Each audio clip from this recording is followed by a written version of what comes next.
Ma fiancée a commenté, tu devrais essayer de sortir avec ma sœur. Vous deux, vous êtes tellement ennuyeux ensemble. J'ai répondu, idée intéressante. Et à l'instant même, j'ai appelé sa sœur et je lui ai raconté exactement ce que ma fiancée venait de dire. Un mois plus tard, quand nous avons annoncé notre relation à sa famille lors d'un brunch, tout cela semblait encore irréel. Moi, 32 ans, je chargeais le lave-vaisselle chez mes futurs beaux-parents lorsque ma fiancée, 29 ans, a tout simplement fait exploser notre relation sans le moindre effort. Le dîner du dimanche avait été normal, rôti, conversation légère, et son père qui se plaignait que la partie de golf n'avait pas été terrible. Sa sœur cadette était déjà partie, retournant à son appartement. Ma fiancée et moi avions pris la charge de la cuisine. Elle raclait les restes des assiettes, je rinçais. Et puis, sans aucun avertissement, elle a lâché. Tu sais ce qui serait hilarant? Quoi? Que tu sortes totalement avec ma sœur. Je me suis figé, j'ai fermé l'eau immédiatement. Comment? Elle a rigolé comme si elle venait de raconter la meilleure blague de sa vie. Je suis sérieuse. Vous deux seriez parfaits ensemble. Vous êtes tellement fade. Elle lit ses romans déprimants. Toi, tu regardes des documentaires de 3 heures sur des guerres que personne ne connaît. Elle prépare ses repas du dimanche. Toi, tu as un tableau Excel pour tout. Vous buvez tous les deux du café noir. C'est presque bizarre qu'on soit ensemble et pas vous deux, quand on y pense. Je suis resté là, immobile, un plat mouillé à la main, pendant qu'elle continuait. Moi, j'ai besoin de quelqu'un avec de l'énergie, tu vois. Quelqu'un de plus spontané. Mais vous deux, la combinaison parfaite. Je parie que vous dormez à 21h30 un samedi. Tu es en train de rompre avec moi? Quoi? Bien sûr que non. Arrête de dramatiser. Je dis juste qu'objectivement toi et ma sœur, ça colle beaucoup plus. Si tu y réfléchis, c'est même drôle. Drôle, non? Nous étions ensemble depuis 4 ans, fiancés depuis 8 mois, lieu du mariage réservé, invitation commandée, et un acompte payé à un photographe, 4005 cents pour 8 heures de couverture. Et elle a sorti ça comme si c'était un commentaire anodin. C'est une manière intéressante de voir les choses, ai-je répondu prudemment. Tu vois, pas besoin que ça devienne bizarre, je suis juste honnête. L'honnêteté, c'est important dans une relation. Nous sommes rentrés en silence. Elle a fait défiler Instagram pendant les 20 minutes du trajet, sans même remarquer que je ne disais rien. Le soir, je suis resté allongé à côté d'elle, fixant le plafond. Elle dormait déjà ou prétendait dormir. J'ai pris mon téléphone et j'ai envoyé un message à sa sœur. Salut, est-ce qu'on peut prendre un café cette semaine? Je veux te raconter quelque chose. Elle a répondu vite. Bien sûr. Tout va bien? Oui. J'ai juste besoin de parler. Jeudi, 14h, au café Morrison? Parfait. Jeudi est arrivé. Sa sœur est arrivée pile à l'heure. C'est le genre de personne qui n'est jamais en retard. Elle a commandé un café noir sans sucre et s'est assise, inquiète. Qu'est-ce qu'il se passe? Ton message avait l'air sérieux. J'ai ouvert le bloc-notes de mon téléphone. J'avais noté, mot pour mot, ce que ma fiancée avait dit. Je lui ai tout lu. J'ai observé son visage changer, d'abord inquiet, puis confus, puis complètement horrifié. Elle a dit ça? Qu'on devrait sortir ensemble, qu'on est les deux ennuyeux. Mon Dieu. Elle a posé son café. Sérieusement? Je suis désolé. C'est horrible. Ouais, et toi, comment tu te sens par rapport à tout ça? C'est là que j'ai réalisé. En 4 ans, ma fiancée ne m'avait jamais demandé comment je me sentais après un de ses commentaires. Elle riait simplement et me disait de me détendre. Honnêtement, je ne sais pas encore. Mais je voulais te le dire parce qu'elle t'a impliqué là-dedans, et je trouvais ça mal de le garder pour moi. Nous avons parlé plus de 2 heures. Elle m'a raconté comment elle avait toujours été, la sœur ennuyeuse, pendant que ma fiancée était celle qu'on grondait, comment tout ce qu'elle faisait était rabaissé, comment elle avait grandi en entendant qu'elle était, la chiante de la famille. Le pire, dit-elle en tournant sa tasse vide entre ses doigts, c'est que j'aime bien te parler, lors des dîners de famille. Tu écoutes vraiment. Tu attends pas juste ton tour pour parler. J'avais remarqué ça aussi. C'est ma sœur. Je l'aime, mais... Elle a soupiré. Je suis désolé qu'elle t'ait dit ça. Tu mérites mieux. Nous nous sommes quittés ainsi, mais quelque chose avait changé. Dans les semaines suivantes, ma fiancée a commencé à rentrer beaucoup plus tard, soirée entre filles, 3 ou 4 fois par semaine, et elle commençait à sentir un parfum masculin qui n'était définitivement pas le mien. Je ne ressentais déjà plus rien. Pendant ce temps, sa sœur et moi étions restés en contact. Rien d'extraordinaire, recommandations de livres, blagues du jour, plaintes sur le travail, conversations légères et naturelles. Jusqu'au jour où elle a demandé. « Tu veux dîner ? Dîner ? Oui.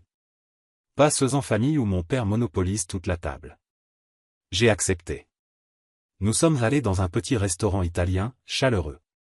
Nous avons parlé pendant des heures. Nous avons découvert que nous voulions voyager, mais calmement, musée, lieux historiques, pas de photos mises en scène pour les réseaux sociaux. Nous aimions les soirées tranquilles à la maison.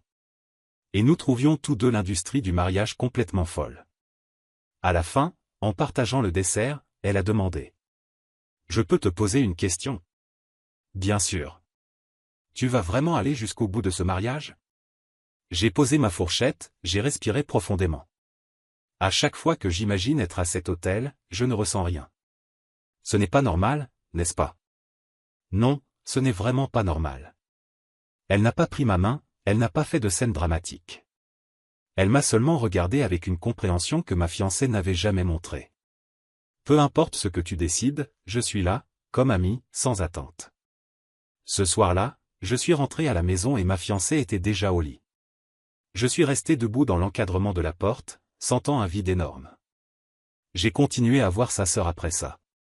Café 2 fois par semaine, déjeuner, et même un jour où nous avons passé 3 heures à marcher dans une librairie. Tout coulait. C'était comme respirer sans effort. Jusqu'à ce qu'un après-midi, mon téléphone vibre. C'était elle. Je crois que je suis en train de développer des sentiments pour toi. Dis-moi que c'est de la folie. Je suis resté à fixer l'écran trop longtemps. Puis j'ai tapé. Ce n'est pas de la folie. Je ressens la même chose. Et qu'est-ce qu'on fait ? Elle a répondu. Je dois rompre avec ta sœur d'abord, mais comme il faut. Je sais. Je voulais juste que tu saches. Merci d'avoir dit la vérité. J'ai attendu jusqu'au samedi matin, quand nous étions tous les deux à la maison. J'ai préparé du café, me suis assis à la table de la cuisine. On doit parler. Elle n'a presque pas levé les yeux de son téléphone. De quoi ? Je vais annuler le mariage. Là, elle a enfin prêté attention. Quoi ? Je ne peux pas t'épouser. Je ne veux pas. Elle a ri, avec mépris. C'est à cause de cette histoire avec ma sœur ? Chérie, je plaisantais. Non, tu ne plaisantais pas. Et même si c'était le cas, ça montre exactement comment tu me vois. Comme quelqu'un de fade, comme quelqu'un avec qui tu t'es juste contenté. Mon Dieu, que tu es sensible. C'était un commentaire aléatoire. Tu m'as dit que je serais mieux avec quelqu'un d'autre, 3 mois avant le mariage. Elle s'est levée brusquement. Donc tu vas jeter 4 ans à la poubelle parce que tes sentiments ont été blessés. Je m'en vais parce que je ne t'aime plus. Peut-être même que je ne t'aimais déjà plus depuis un moment.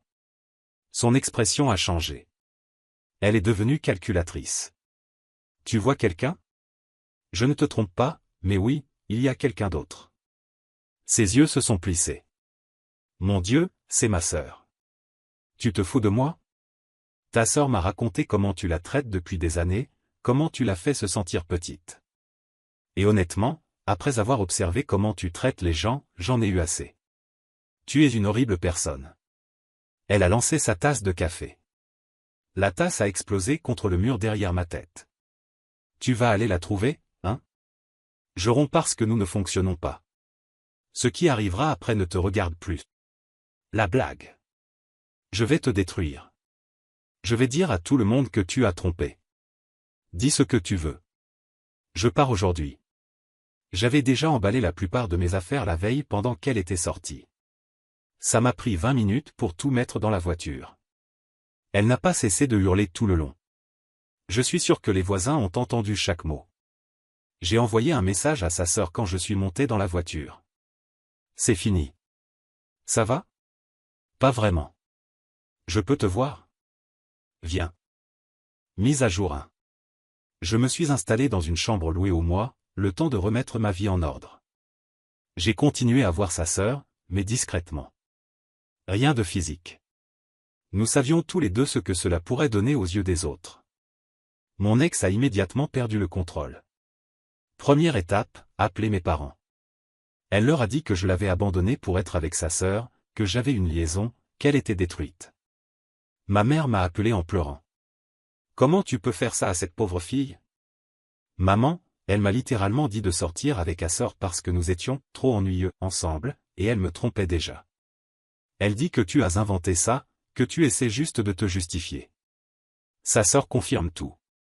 Je ne vais pas discuter davantage. Mon père a pris le téléphone et m'a fait ce discours cliché sur « le froid dans les pieds avant le mariage », qu'on ne doit pas jeter quelque chose de bien. Rien de ce que j'ai dit n'a changé quoi que ce soit. Il croyait sa version. Puis vint l'enfer des prestataires. Mon ex avait dit à la salle de réception que le mariage était maintenu. Elle a répété la même chose au traiteur. J'ai dû appeler chaque prestataire un par un. La salle a été impitoyable, l'acompte de 8 000 était complètement non remboursable, car selon elle, l'événement était toujours confirmé. J'ai dû embaucher un avocat pour prouver que j'avais rompu les fiançailles. $850 d'honoraires. Ça m'a permis d'obtenir un remboursement partiel, 3002 cents. J'ai perdu presque 5000 rien que là. Le photographe a été sympa, il a tout remboursé sauf les 5 cents de dépôt. La fleuriste aussi, très correcte. Le traiteur a gardé la moitié du montant. Encore 1800 de perdus. Total de la plaisanterie? Plus de 11 000. Ensuite, ses parents ont appelé. Le père m'a menacé de me poursuivre pour rupture de promesse. Je ne sais même pas si c'est possible. La mère pleurait parce qu'elle avait déjà acheté sa robe de mère de la mariée. Mon ex leur avait raconté que son fiancé avait décidé de choisir la sœur. La sœur a essayé d'expliquer la vérité, mais ils n'ont rien voulu entendre. Tu es en train de trahir ta propre sœur, dit la mère. Après tout ce qu'elle a fait pour toi? Après tout ce qu'elle m'a fait, tu veux dire? A répondu sa sœur. Elle m'a rabaissé toute ma vie et vous avez toujours laissé faire. La mère lui a raccroché au nez. Mais l'apogée de l'arrogance est venue de poids. Mon ex avait gardé la clé de notre appartement. Le bail était à nos deux noms pour encore 3 mois. Moi, j'étais parti, mais elle vivait toujours là. C'est alors que j'ai reçu un appel du propriétaire. Votre fiancé dit que vous devez continuer à payer votre moitié du loyer puisque votre nom est sur le bail. Elle occupe l'appartement entier, n'est-ce pas? Oui. Alors elle peut payer la totalité ou trouver une colocataire. Je ne vais pas payer pour un endroit où je ne vis pas. J'ai ajouté. Je suis prêt à payer ma part si nous quittons tous les deux l'appartement et mettons fin au bail ensemble. Mais si elle veut occuper tout l'espace, elle paie tout. Le propriétaire n'était pas content, mais j'avais raison légalement. Mon ex m'a envoyé une trentaine de messages disant qu'elle ne pouvait pas payer, que je la mettais à la rue, que j'étais cruel. Je n'ai répondu à aucun. Alors elle a commencé à apparaître devant mon sous-logement. La première fois, il était presque minuit. Elle a appuyé à dos sur l'interphone sans arrêt, criant que j'avais détruit sa vie. Mon propriétaire temporaire a laissé un mot sur ma porte. Gérez votre vie personnelle ou trouvez un autre endroit. Je suis allé au commissariat pour faire un rapport. Le policier avait l'air blasé. Ça ressemble à un conflit de couple, monsieur. Vous avez essayé de parler avec elle? Elle m'a lancé une tasse à la tête. Il a noté lentement. Si elle revient, appelez le 911. Voilà votre numéro de dossier. Super utile. Ensuite, elle a essayé d'entrer dans mon immeuble de travail. Elle a dit à la sécurité que j'avais volé quelque chose à elle. On m'a appelé pour vérifier mon identité. J'ai expliqué que c'était mon ex qui inventait des histoires. Ils l'ont banni du bâtiment. Puis vint l'attaque des amis en commun. Mon téléphone a explosé de messages, surtout de ses amis. Elle est dévastée. Ce que tu as fait avec la sœur d'elle est monstrueux. Tu es malade. J'ai répondu seulement à une personne que je considérais raisonnable. J'ai expliqué le commentaire du « vous deux êtes ennuyeux ». J'ai montré des preuves qu'elle me trompait. J'ai précisé que sa sœur et moi ne nous étions rapprochés qu'après la rupture. La personne a lu et est restée silencieuse. Elle ne m'a pas défendu, mais a arrêté d'attaquer. Les autres ont tous été bloqués. La sœur, elle, a vécu pire. Sa mère l'appelait plusieurs fois par jour, en pleurant, la culpabilisant. C'est ta sœur. Tu dois la soutenir. Je l'ai soutenue toute ma vie pendant qu'elle me rabaissait. Tu choisis un homme plutôt que ta famille? Je choisis moi-même. La mère a menacé de couper toute aide financière. La sœur lui a rappelé qu'elle n'acceptait plus leur argent depuis la fac. La veille du brunch mensuel de la famille, le jour où nous allions tout annoncer, mon ex m'a envoyé un message d'un numéro que je n'avais pas encore bloqué. Demain, quand vous arriverez ensemble, tout le monde verra qui vous êtes vraiment. J'espère que tu es prêt. J'ai fait une capture d'écran et envoyé à sa sœur. Elle va faire une scène énorme. Tu veux encore le faire? Oui. Je suis fatigué de me cacher. Mise à jour 2. Nous sommes allés chez ses parents. La typique grande maison de banlieue, pleine de photos de famille et d'odeurs de bougies à la vanille. Nous sommes arrivés ensemble, main dans la main. Le père a ouvert la porte et a regardé dans nos mains. Qu'est-ce qui se passe? On peut entrer? A demandé sa sœur. Il s'est écarté. Nous sommes rentrés dans la salle à manger. La mère mettait la table. Mon ex était là, portant une robe blanche, clairement pour jouer la victime pure et fragile. Quand la mère nous a vus main dans la main, elle en a laissé tomber une assiette qui s'est brisée au sol. Qu'est-ce qu'il fait ici? On sort ensemble, a dit sa sœur, direct, net. On voulait vous le dire en personne. Silence. Environ 5 secondes. Puis mon ex a éclaté de rire. Une rire aiguë, stridente, complètement décalée. C'est parfait. Absolument parfait. La mère nous fixait, choquée. Vous ne pouvez pas être sérieux. Nous le sommes, ai-je répondu. Le père a fait un pas en avant. Vous devez partir. Maintenant. Papa. Non. Tu ne dis rien. Tu as trahi ta sœur, ta propre famille, pour lui. Mon ex riait encore. Tu vois? Je l'ai dit à tout le monde qu'ils se fréquentaient, mais personne me croyait. Je ne t'ai jamais trompé, ai-je répondu calmement. J'ai rompu avant. Oh, s'il te plaît, détaille. Tu as trahi émotionnellement.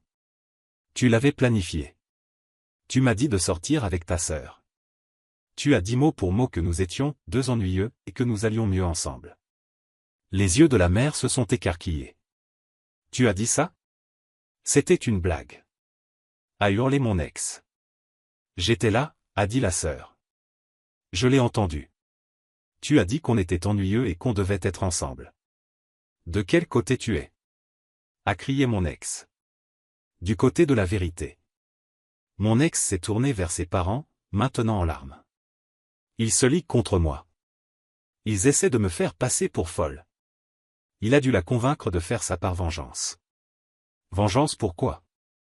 Ai-je demandé. Pour m'avoir dit de sortir avec ta sœur? Pour m'avoir trompé?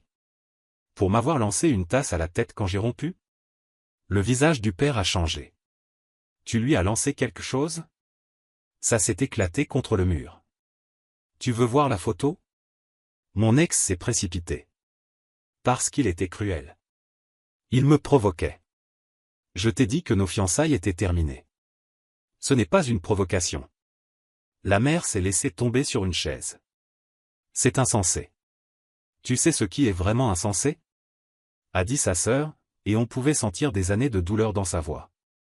Elle m'a traité toute ma vie comme si je valais moins, se moquant de tout ce que j'aime, me traitant de chiante, me faisant sentir petite. Elle a regardé ses parents. Et vous l'avez laissé faire. À chaque fois. C'est comme ça entre sœurs, a tenté la mère, faiblement. Non. Ça, c'est du harcèlement. Mon ex a soufflé. Mon Dieu, quelle dramatisation. J'ai toujours été gentil avec toi. Tu as dit à ton fiancé qu'il devait me sortir parce que nous deux sommes ennuyeux. C'était un compliment. Je voulais dire que vous êtes stable, fiable. Tu as dit ennuyeux. Assume. Un silence lourd a envahi la pièce. Le père a finalement parlé. Même si tout ça est vrai. Il a montré du doigt sa fille et moi. Ça reste mauvais.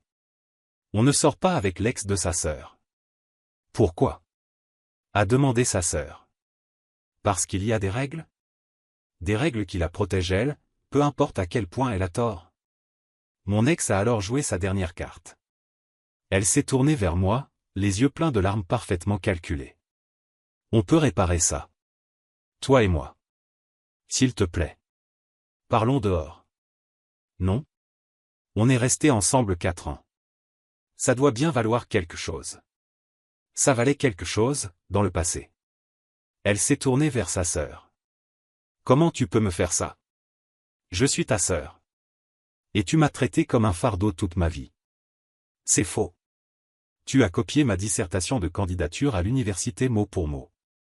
J'ai dû réécrire la mienne en 2 jours parce que l'université a détecté le plagiat. Les yeux de la mère se sont agrandis. Quoi? La sœur a continué à dos, comme si elle ouvrait enfin une porte qu'elle retenait depuis des décennies. Tu as pris ma voiture, tu es revenu avec une bosse et le réservoir vide. Tu n'en as jamais parlé. J'ai oublié. Tu as dit à mon copain du lycée que j'étais ennuyeuse au lit. Alors qu'on n'avait même jamais couché ensemble. Et tout s'est mis à sortir d'un coup. Tu as transformé ma remise de diplôme en tragédie parce que ton entretien d'embauche s'était mal passé. Au dîner de célébration de ma promotion, tu as pleuré parce que tu n'avais pas eu d'augmentation. Tu as dit à tout le monde que mon appartement était dans un quartier dangereux quand je l'ai acheté. Rien de ce que je fais n'est jamais suffisant, à moins que ça te serve. Les parents sont restés plantado là, sans réaction. Et maintenant, j'ai trouvé quelqu'un qui me valorise vraiment, qui trouve mes intérêts intéressants, qui ne me fait pas me rapetisser pour que quelqu'un d'autre brille. Et tu veux que je renonce à ça, pourquoi? Parce que tu l'as vu en premier? Il était à moi. A crié mon ex. Je n'appartiens à personne, ai-je répondu. Et tu ne me voulais même pas. Tu veux juste l'empêcher, elle, de m'avoir. Le père s'est levé. Je pense que vous devriez partir maintenant. Très bien, a dit sa sœur en regardant ses parents. Quand vous voudrez parler pour de vrai, sans protéger ses sentiments à elle comme toujours, appelez-moi. Mais je ne m'excuserai pas d'avoir enfin choisi moi-même. Nous sommes sortis. Mon ex a crié quelque chose sur le karma. La mère pleurait. Le père avait l'air épuisé, vieilli de plusieurs années. Dans la voiture, ses mains tremblaient. C'était horrible. Oui. Mais je suis contente qu'on l'ait fait. Moi aussi. Elle a posé la tête contre la fenêtre. Ils ne me pardonneront jamais. Peut-être pas. Mais maintenant, tu es libre. Mise à jour finale. Ce qui est venu ensuite a été un chaos total. Mon ex a créé un compte Instagram privé et a ajouté tous nos amis en commun. Elle postait des stories sur la trahison et les serpents dans son propre cercle. Ses amis ont adoré.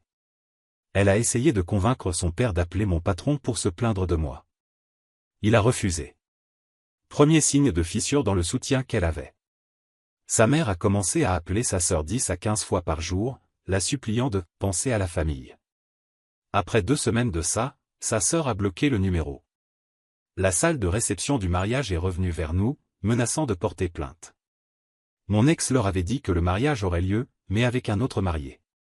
Quand ils ont découvert le mensonge, ils sont devenus furieux.